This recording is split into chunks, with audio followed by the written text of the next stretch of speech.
What's going on, YouTube? Welcome to the Stay Locked In podcast. If you somehow stumbled upon this video, go ahead and hit that like, subscribe, and notification button down below for more content.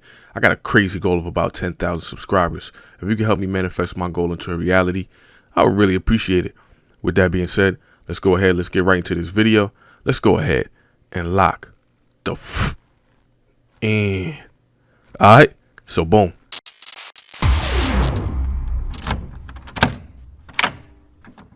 All right, let's get right into this video. First and foremost, congratulations to the Kansas City Chiefs, Patrick Mahomes, Andy Reid, Pacheco, all of them guys that was in there. Juju Smith-Schuster, incredible game. With that being said, Jalen Hurts, that's a bad man right there. Bad man. You know, I gotta take my hat off to the Eagles as well. They also played an incredible game. You know, I think both teams were, number one for a reason. I believe they was in the Super Bowl for a reason.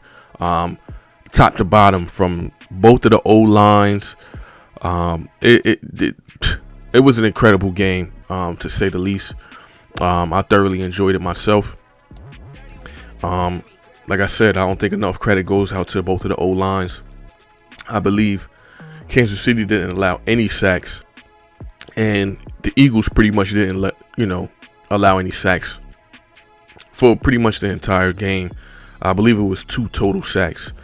But it was very, late in the game, and like they made it difficult. It wasn't like they was just, rushing these people, and Hurts had no protection.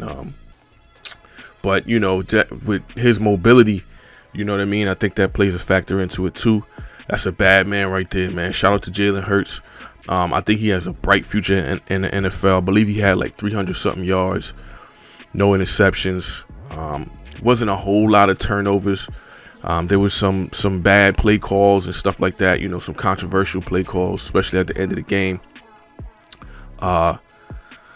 With Bradbury, but overall, man, it was an incredible game. I feel like the Eagles dominated the first half. It looked like they was about to run away with it. You could see just a connection between Jalen Hurts and Smith and AJ Brown as well. Jalen Hurts, I believe, had like 3 rushing touchdowns.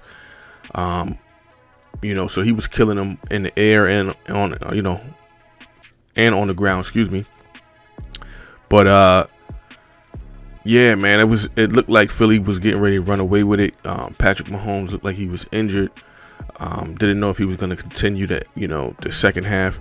And he came out there, and the adjustments that the Chiefs made.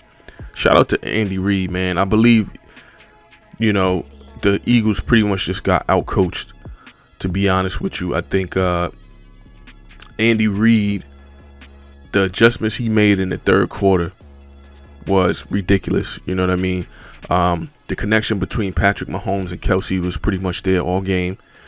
But then he started getting other people involved. Like I said, Juju Smith-Schuster, my man Pacheco was had a good run game. He was just going to other people other than just Kelsey. He was going to my man Kadarius Toney. Kadarius Toney also had an incredible punt return in the second half, which pretty much positioned Kansas City to get in a better position to win the game.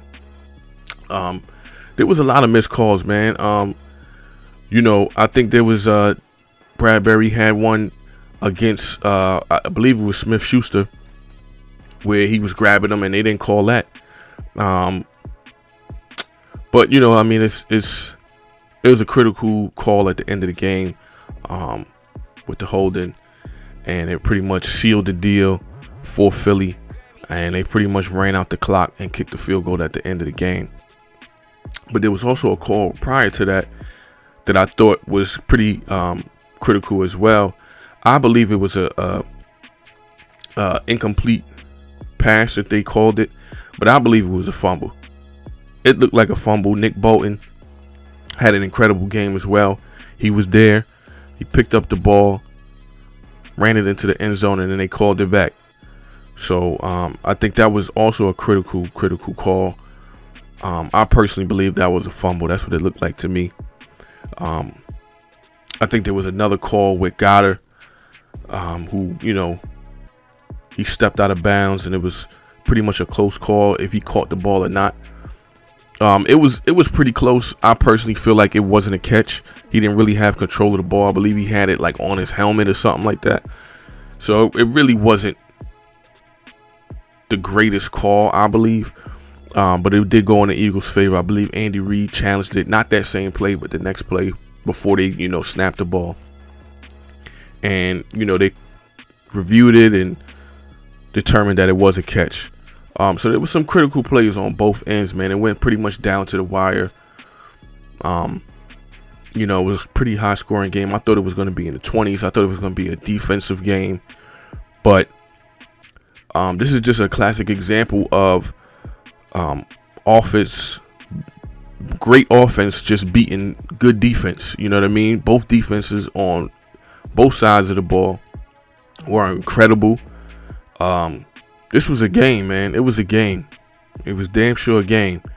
And, it was just great offense. I think both of these teams, both of these quarterbacks is, they're going to be making some noise in the NFL for a long time. But I honestly, before this, I thought, Patrick Mahomes would come out and show out. I just thought it was his time. He's quote unquote the baby GOAT. So, and I think he proved that. But shout out to both teams, man. Incredible game, man. Hell of an NFL season. And I can't wait. I can't wait for training camp and all of that stuff. You guys get down in the comment section. Let me know what you thought about the game. If you guys placed any bets, anybody won anything. If you have any other material for me to react to, please send it to staylockedin24@gmail.com. And with that being said, I hope everybody out there stays focused, stays prosperous, and stays locked in.